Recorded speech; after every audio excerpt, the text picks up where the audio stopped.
Guys চলেন আমরা খেজুর গাছ থেকে রস নিয়ে আসি। যে আমরা এসে গেলাম রস নিতে, দেখি কতটুকু রস পড়ছে। ও মা, এটার মধ্যে পুকও পড়ছে, দেখা যায় পিঁপড়া পুক। আচ্ছা ওয়েট করেন, আমি নামাইতেছি। ওটা এখনো নামাইতেছে না মনে হয়, আবার রাত্রে বইতে হইব। আজকে ফার্স্ট বসাইছি, আমাদের এদিকে যতটুকু ছিল ততটুকুই পাইছি, বেশি তো আর পাওয়া যাইতো না।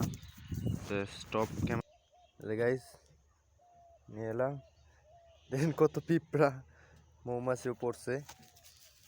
আরেকটা গাছ আছে, ওইটাতে দেখি রস পড়ছে নাকি। Let's go.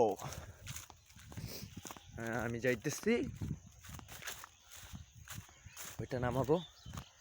ওইটাতে বাট রস পড়ে নাই, আমাদের গাছটা ছিলা হয় নাই, আজকে ফার্স্ট ছিল। এটার মধ্যে একটুকু পড়ে নাই। তো এই যে উঠতেছে গেছে গাছ, দেন এটার মধ্যে পড়ে নাই। আজকে ফার্স্ট বইছিলাম, কিন্তু এটার মধ্যে রস পড়ে নাই, যার জন্য আমাদের কালকে পরিশ্রম করার পরেও রস পড়ে নাই। আজকে যে গাছ কি সমস্যা জানি না। তো আমরা আজকে সন্ধ্যার সময় আবার নতুন করে বোয়ামো, দেখি রেজিকে কি রাহে আল্লাহ।